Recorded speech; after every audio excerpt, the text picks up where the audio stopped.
In the previous lesson, we added this exception handler to the user controller to handle validation errors.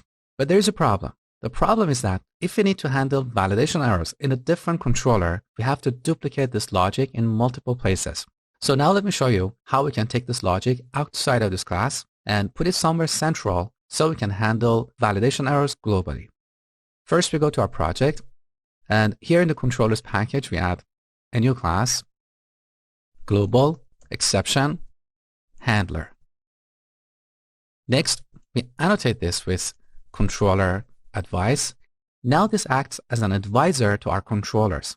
So it will contain the exception handling logic, and anytime an exception is thrown in one of our controllers, this class will catch that exception. Back to our user controller. Let me show you a cool shortcut. Let's say we want to select the entire method. To do that, we put the cursor here.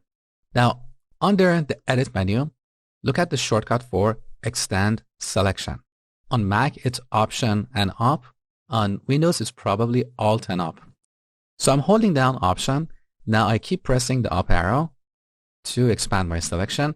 Now the entire method is selected. Cut. Back to the global exception handler and paste the code. That's all we had to do.